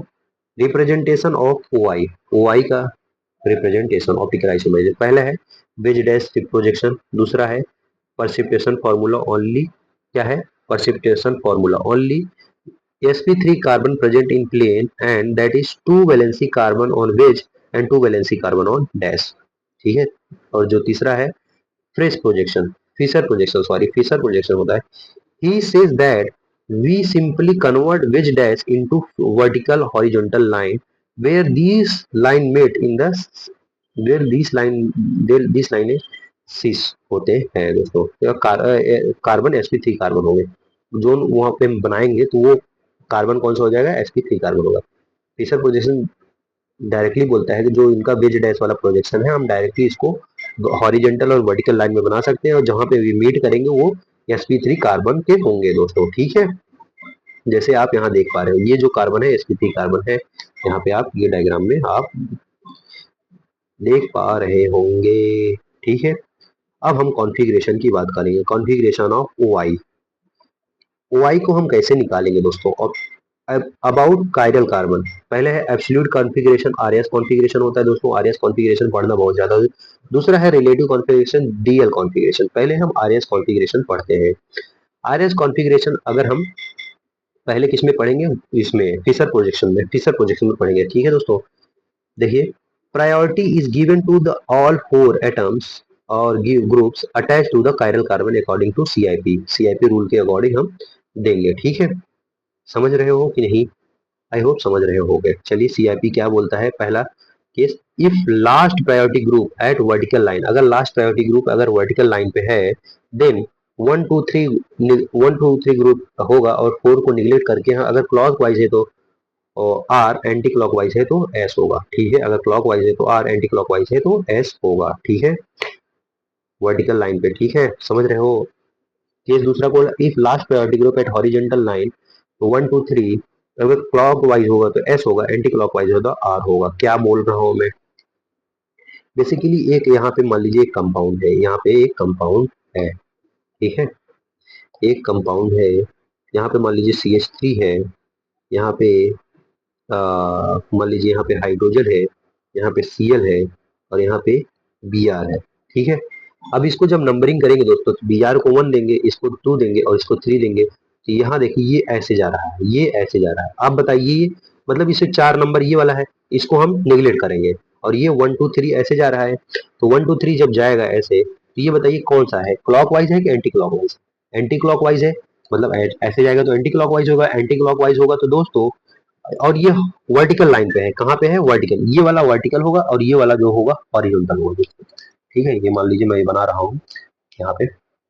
मान लीजिए अगर यहाँ पे फोर्स ग्रुप लगा हो तो ये तो हॉरिजॉन्टल हो, लेकिन यहाँ पे लगा है, ये मान लीजिए ये पेन कैप है, इसका मान लीजिए ग्रुप है। ठीक है, समझ रहे हो कि नहीं? समझ रहे हो? आई होप यहाँ पे आपको समझ में आ रहा होगा। ठीक है, यहाँ पे जो ग्रुप लगा हुआ है, ये जो नीचे वाला ग्रुप है, आप देख पा रहे होंगे, यहाँ पे जो कैप है, ये जो होता है ये वर्टिकल पे है। अगर ये वर्टिकल पे है, मान लीजिए लीस्ट वाला है, मतलब यहाँ पे हाइड्रोजन, ये वाला मान लीजिए हाइड्रोजन है, बाकी यहाँ पे बल्कि ग्रुप है। अगर ये हॉरिजॉन्टल पे है, अगर क्लॉकवाइज जाएगा तो क्या लिखा है मैंने? क्लॉकवाइज जाएगा तो आर होगा, एंटी क्लॉकवाइज है तो एस होगा। इस केस में एंटी क्लॉकवाइज जा रहा है तो एस हो जाएगा। ठीक है दोस्तों, अगर इसी में हम एक एग्जाम्पल ले रहे हैं, जैसे मान लीजिए यहाँ पे हम एग्जाम्पल, यहाँ पे हाइड्रोजन यहाँ ले रहे हैं। ठीक है, यहाँ पे आप ले रहे हैं क्या? इथाइल ग्रुप ले रहे हैं, इथाइल ग्रुप ले रहे हैं, यहाँ पे ले रहे हैं मिथाइल ग्रुप, और यहाँ पे ले रहे हैं मान लीजिए कौन सा ग्रुप ले रहे हैं? क्लोरीन ले रहे हैं। ठीक है, अब यहाँ पे जब नंबरिंग करेंगे दोस्तों, क्लोरीन वाला पहले आएगा क्योंकि एटॉमिक नंबर है, फिर इसके बाद आएगा ये वाला। ठीक है, फिर इसके बाद ये आएगा।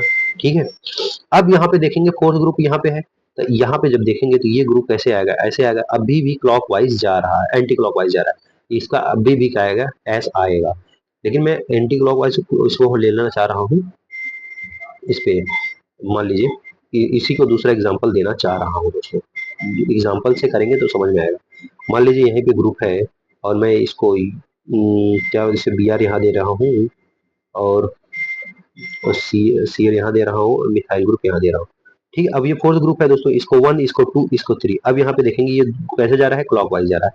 ये क्लॉकवाइज जाएगा तो ये क्लॉकवाइज होगा तो आर होगा, क्या होगा, क्लॉकवाइज आर होगा। ये वर्टिकल पोजीशन पे है और यहाँ पे मैंने बताया था क्लॉकवाइज जाएगा तो आर होगा। ठीक है, और एंटी क्लॉकवाइज जाएगा दोस्तों, तो एंटी क्लॉकवाइज जाएगा तो एंटी क्लॉकवाइज में अगर क्लॉकवाइज जा रहा है तो एस होगा, एंड और हॉरिजॉन्टल में, सॉरी, हॉरिजॉन्टल पे अगर एंटी क्लॉक हॉरिजॉन्टल पे अगर क्लॉकवाइज में जा रहा है तो एस होगा, एंटी क्लॉकवाइज में जाएगा तो आर होगा। ठीक है, इसी तरह से। ठीक है, आई होप जैसे यहाँ पे देख पा रहे होंगे ये है ग्रुप वर्टिकल पे, और इसका नाम पहले यहाँ पे देंगे, ऑक्सीजन में पहले देंगे, फिर इसके बाद इसको देंगे, फिर इसके बाद ये देंगे। अब यहाँ पे देखें कैसा जा रहा है, एंटी क्लॉकवाइज, ये एस होगा। ठीक है, ये एस होगा। अब यहाँ पे देखिए ये हॉरिजॉन्टल पे है, ये हॉरिजॉन्टल पे है। अब कैसे नंबरिंग करेंगे, इसको 1 देंगे, इसको 2 देंगे, इसको 3 देंगे, यहाँ पे ऐसे नंबरिंग करेंगे, यहाँ पे ऐसे नंबरिंग करेंगे। अब यहाँ पे देखेंगे कैसा जा रहा है, ये जा रहा है एंटी क्लॉकवाइज। एंटी क्लॉकवाइज से हॉरिजॉन्टल में आर होता है, क्या होता है, आर होता है। समझ में आ गया, आई होप आपको समझ में आ गया होगा।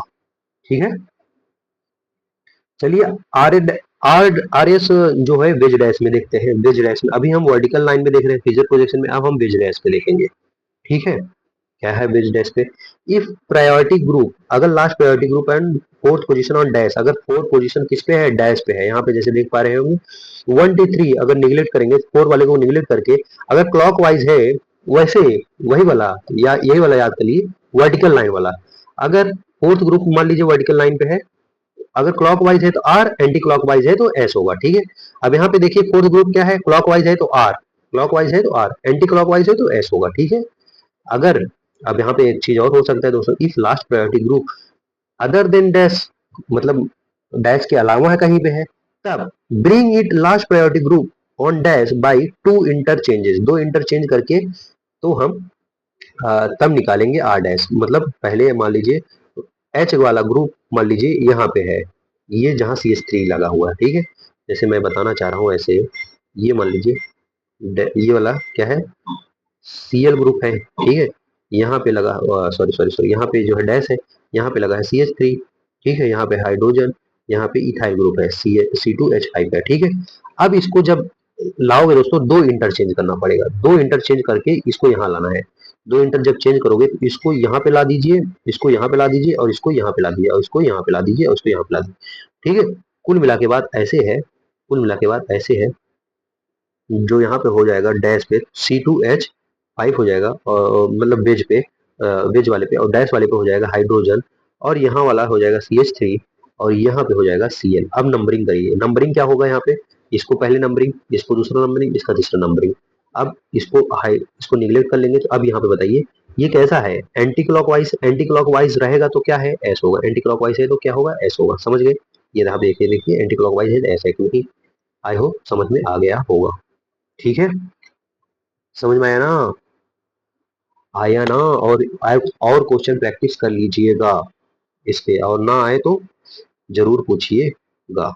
और सॉरी सॉरी सॉरी सॉरी, ठीक है, चलिए आगे बढ़ते हैं। आगे आगे क्या है दोस्तों, मीजो कंपाउंड है। कौन सा compound, meso compound, compound having more than 1 chiral carbon, अगर एक से ज्यादा कायरल कार्बन है, but optically inactive due to presence of symmetry. दोस्तों ये होता है घर की लड़ाई, क्या होती है, घर की लड़ाई।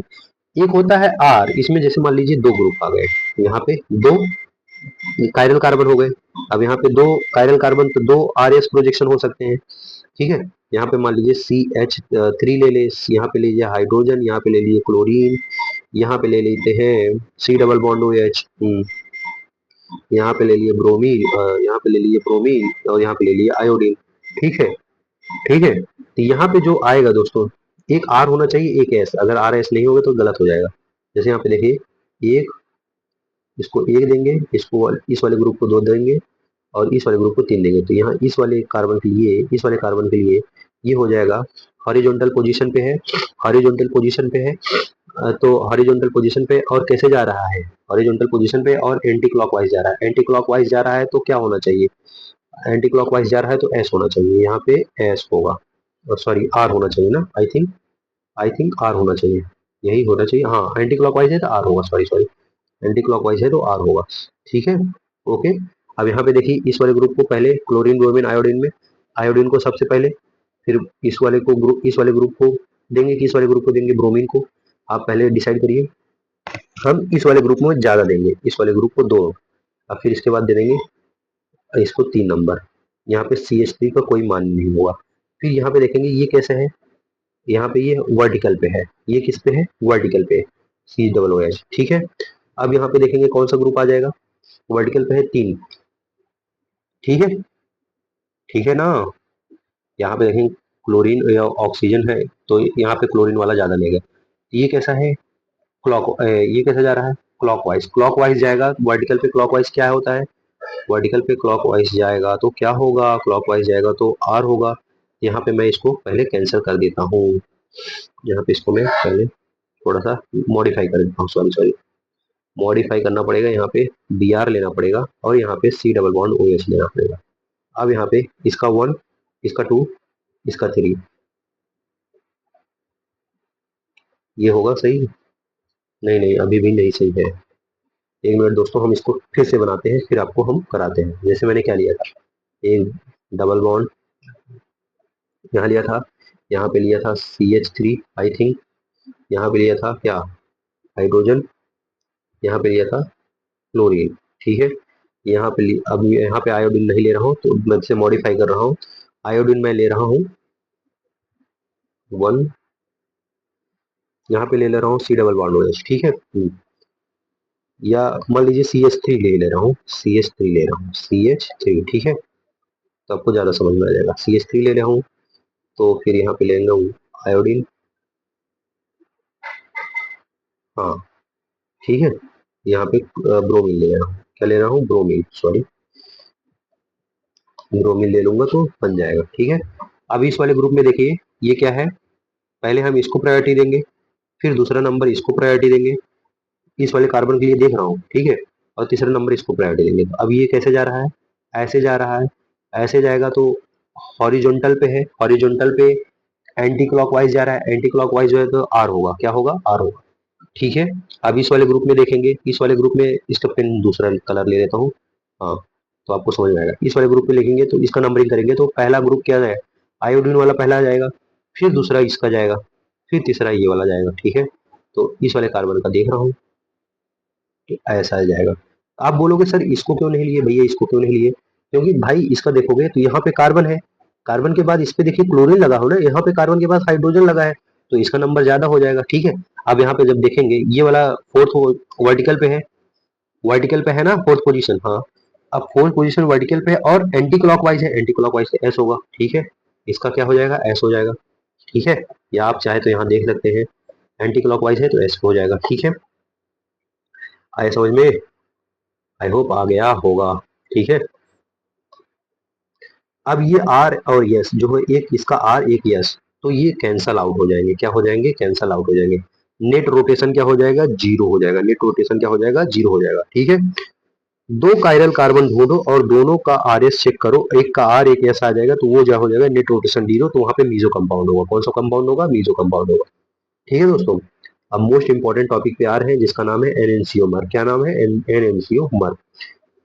एनएनसीओमर क्या होता है, इट इज ऑप्टिकली एक्टिव होता है, क्या होता है, optically active, and the stereo isomer which are non super imposable, ये सुपर इम्पोजेबल नहीं होते, एक ऊपर एक रखोगे तो इम्पोज नहीं करेंगे, देखो अब mirror image each other, non super mirror image each other, ठीक है, और ये मिरर इमेज बनाएंगे दोस्तों, ठीक है। जहां पे देखिए यहाँ पे जब ये है कंपाउंड है, यहाँ पे लिया है एक्स, यहाँ पे लिया वाई, ए और बी, जब इसका मिरर इमेज बनाएंगे ए और बी, यहाँ पे वाई यहाँ पे एक्स, तो ये नॉन सुपर इम्पोजेबल, जब इसको उठा के ये वाले कंपाउंड को जब इसको उठा के इस पे रखोगे तो इम्पोज नहीं करेगा, मतलब उसी के ऊपर एग्जैक्ट फिट नहीं होगा, तो वो क्या हो जाएगा, non super imposable mirror image, तो ये कौन सा कंपाउंड हो जाएगा, वो कंपाउंड हो जाएगा आपका एनएनसीओ मर, कौन सा कंपाउंड, एनएनसीओ मर दोस्तों, ठीक है। आई होप आपको समझ में आ गया होगा, ठीक है।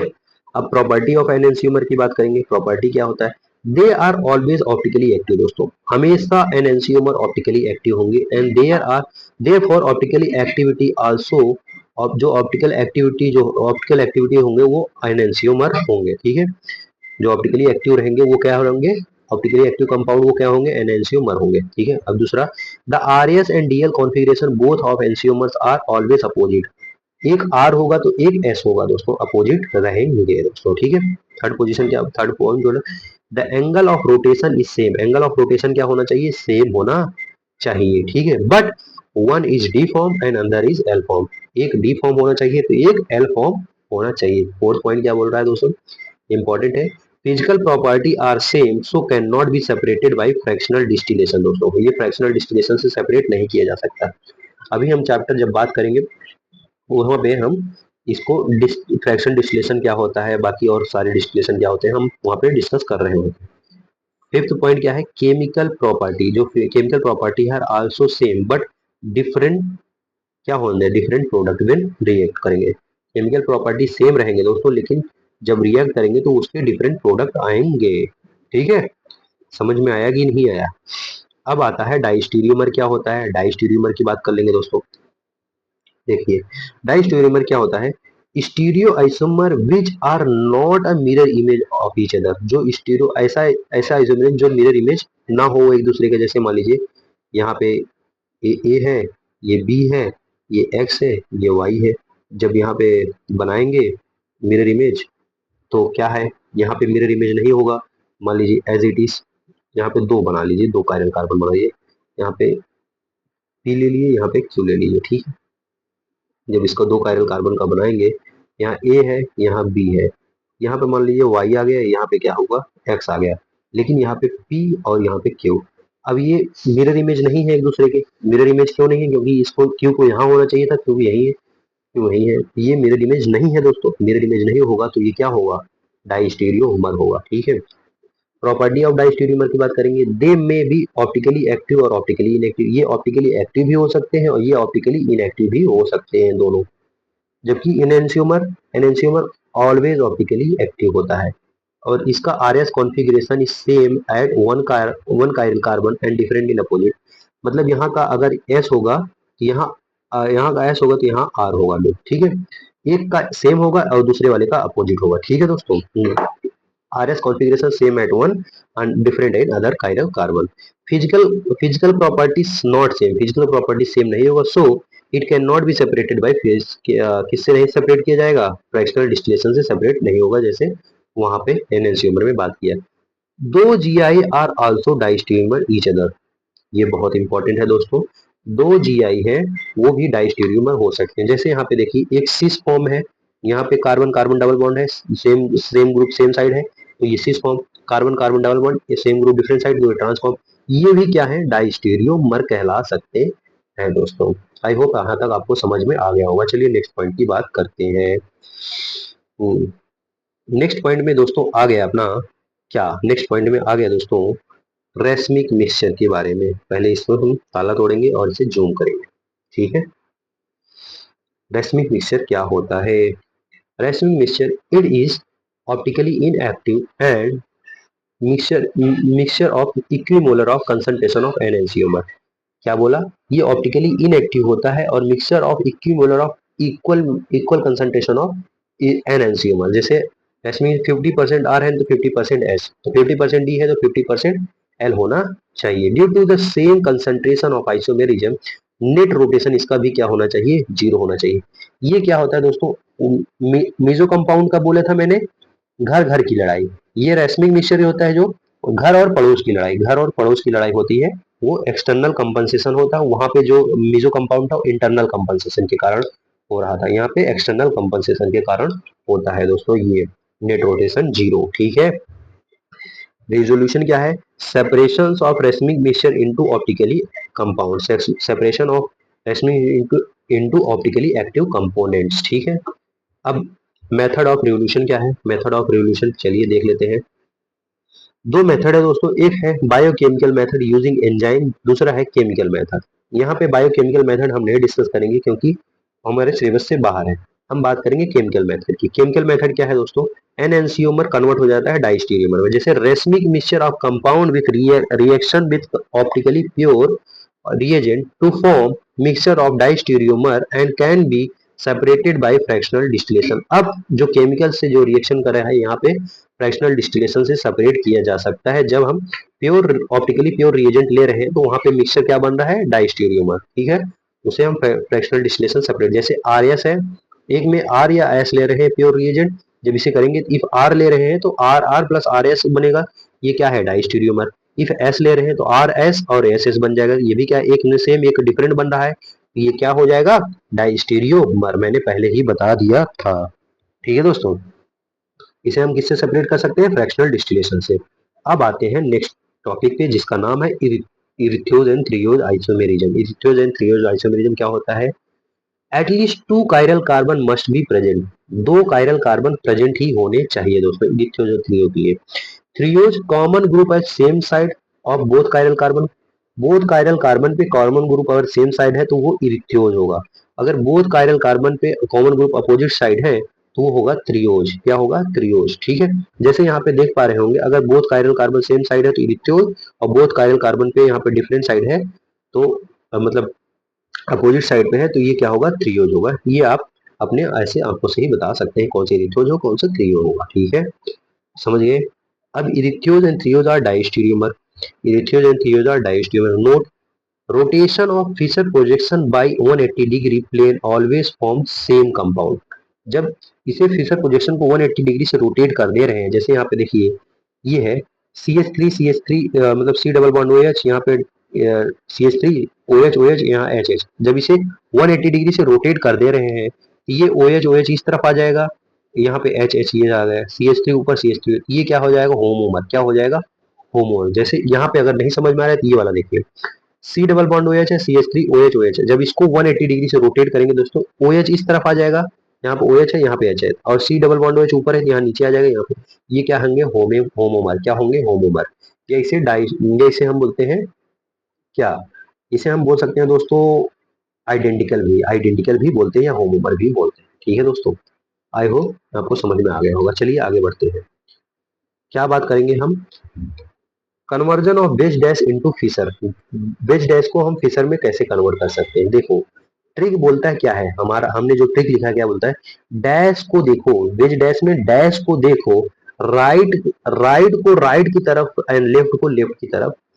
मैंने क्या बोला, फिशर प्रोजेक्शन में जब वेज डैश को जब फेसर प्रोजेक्शन करना है तो डैश को देखो, डैश को देखो, अगर राइट साइड में है तो राइट को राइट की तरफ और लेफ्ट साइड को लेफ्ट की तरफ लिखेंगे। जैसे यहाँ पे देखिए सी एच, यहाँ पे ओ एच है, ओ एच किस तरफ है, राइट साइड है, तो यहाँ पे ओ एच राइट साइड है, ठीक है, राइट को राइट साइड और ये एच उल्टा हो जाएगा, फिर यहाँ पे CH3 और यहाँ पे ओ एच, यहाँ ये क्या है, ऊपर नीचे, ये है ऊपर, ये है नीचे, ये है ऊपर वाला, ठीक है, समझिए। अब जैसे यहाँ पे देखिए, यहाँ पे हाइड्रोजन कहाँ है, लेफ्ट साइड होगा, यहाँ पे देखिए ये वाला Cl राइट साइड होगा, ये राइट साइड लेफ्ट साइड हो जाएगा, ठीक है, CH3 समझ गए कि नहीं, आई होप आपको समझ में आ गया होगा। चलिए आगे बात करते हैं, आगे क्या है दोस्तों, conversion of sawhorse into Fischer. Sawhorse और फिशर का कैसे होगा, जैसे यहाँ पे देखिए सॉ हॉर्स, मैंने यहाँ पे एक कंपाउंड है OH और C डबल बॉन्ड OH, फिर इसमें कनेक्ट है दूसरे कार्बन से HOH और C डबल बॉन्ड OH से। जब यहाँ पे देखेंगे ऊपर वाला देखेंगे तो यहाँ पे नीचे यहाँ OH है, यहाँ पे OH लगा दो, ठीक है, सिंपल लाइन खींच के, फिर डबल बॉन्ड में यहाँ पे लगाइए, यहाँ H के सामने OH के सामने क्या है, OH लगा दो, H और H के सामने क्या है, OH लगा दो, ठीक है, ये क्या बन जाएगा, sawhorse projection into Fischer projection, ठीक है। आई होप यहाँ पे कोई दिक्कत नहीं होगा, ये दोस्तों आपके लिए इंपॉर्टेंट नहीं था, वो बोर्ड के लिए था, लेकिन मैंने बता दिया आना ही चाहिए, ठीक है। अब बात करते हैं DL configuration. DL configuration relative configuration क्या होता है, it is for biomolecule like, ये बायोमोलिक्यूल होता है ज्यादातर यूज या कार्बोहाइड्रेट एंड अमीनो एसिड में, ठीक है। DL configuration we have to follow golden rules for Fischer projection, golden rule follow करना पड़ेगा फिशर प्रोजेक्शन का लिए। पहला, maximum carbon containing group should be present at a vertical Fischer projection.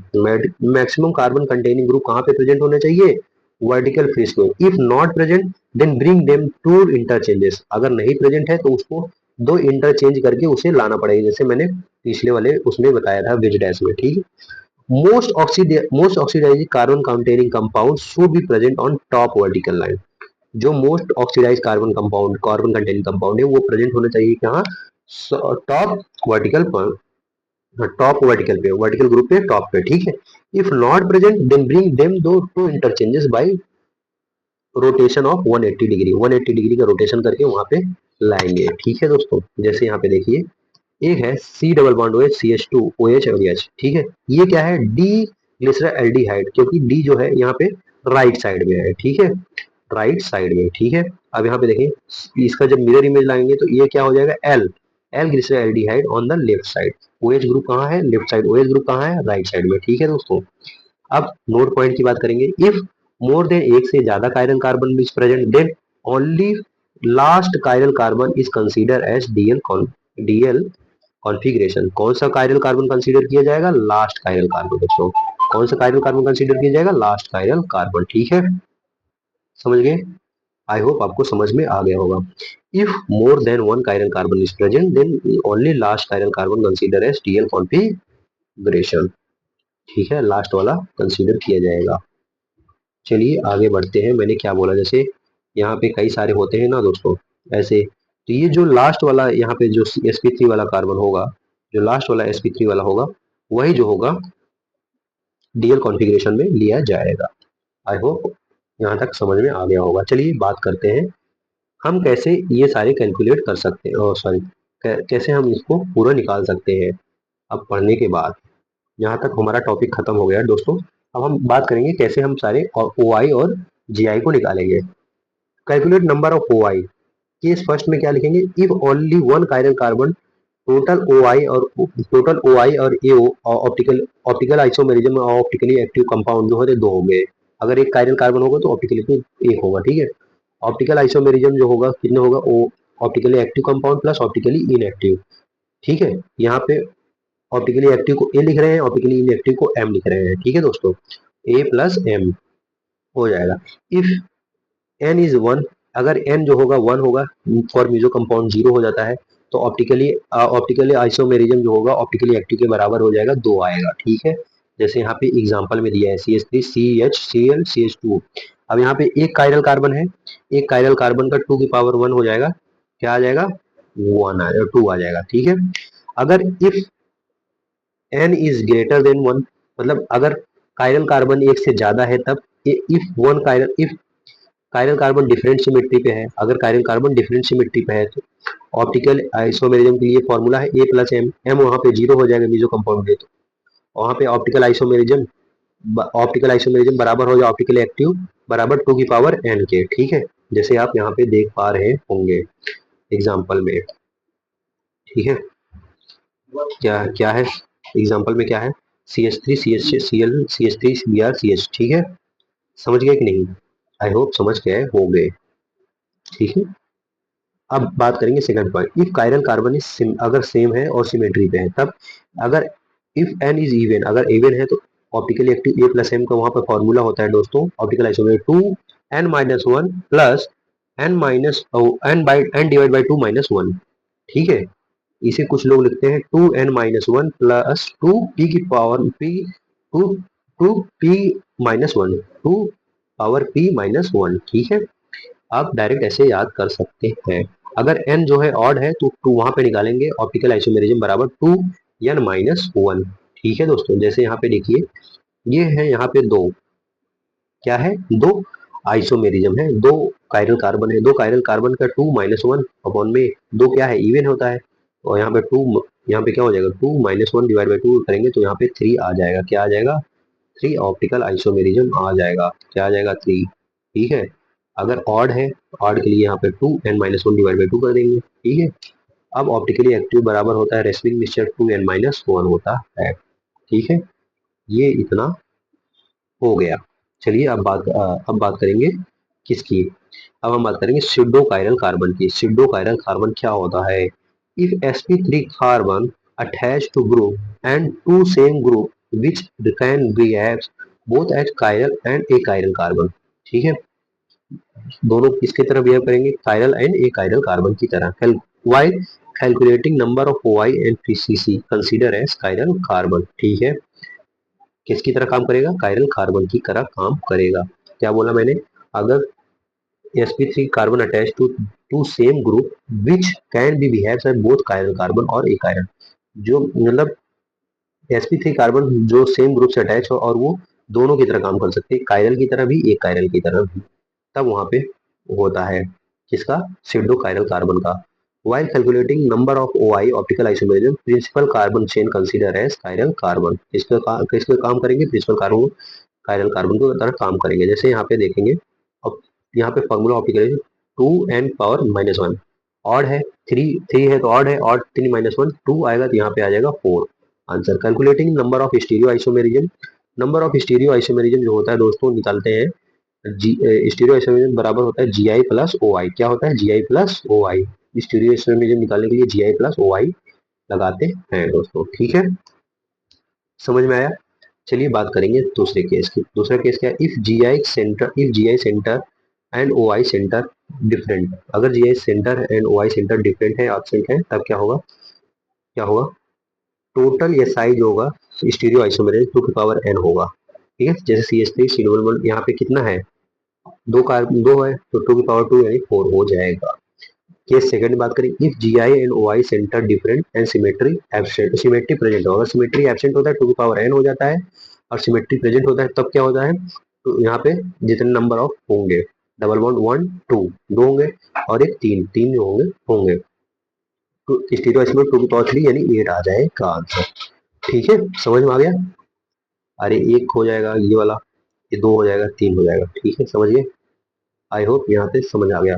अगर G I and O I centre are same, अगर G आई और ओ I centre same है तब क्या होगा, तब टोटल स्टीरियो आइसोमर बराबर होगा ऑप्टिकली आइसोमेरिज्म के। जैसे यहाँ पे दो स्टीरियो आइसोमर 2 की पावर 2 कर देंगे 4 आ जाएगा। मैंने नोट पॉइंट करके लिखा है दोस्तों, नोट पॉइंट क्या लिखा है, क्या लिखा है, glucose and mannose are epimer. Epimer क्या होता है, ऐसा डाइस्टीरियोमर होता है जो डिफरेंट ग्रुप्स होते हैं, जिसके पास सेकंड पोजीशन पे मतलब उसका जो साइड होता है चेंज हो जाता है, सेकंड सेकंड कायरल कार्बन पे उसका साइड चेंज हो जाता है। ठीक है, तो वो इपीमर होता है। ठीक है, समझ में आ गया। एक एनोमर भी होता है, जैसे alpha D glucose and beta D glucose होता है, वो एनोमर्स होता है, आपको याद रखना पड़ेगा। ठीक है, बाकी यहाँ पे ऐसे डायरेक्ट क्वेश्चन नहीं पूछता है दोस्तों, तो आपको घबराने की जरूरत नहीं है। लेकिन वो जी आई बढ़िया से पढ़ लीजिएगा और ओ आई ऑप्टिकल आइसोमेरिज्म, इससे डायरेक्ट ही क्वेश्चन बनते हैं। बाकी स्ट्रक्चरल आइसोमेरिज्म से कभी एक आध दो क्वेश्चन आ जाते हैं, तो आप इससे ज्यादा लोड नहीं लेना है, जितना पढ़ा है इतना सफिशियंट है। ठीक है दोस्तों, चलिए यहाँ तक पढ़ लिए हैं तो लास्ट में आता है क्या, बढ़िया सा प्यारा सा थैंक यू। थैंक यू दोस्तों, यहाँ तक पढ़ने के लिए हमसे, और आपका दिन शुभ हो, रात भी शुभ हो अगर आप रात में देख रहे हो। और एक प्यारी सी स्माइल दोस्तों, ठीक है, ये प्यारी सी स्माइल क्या है, आपके लिए है। धन्यवाद।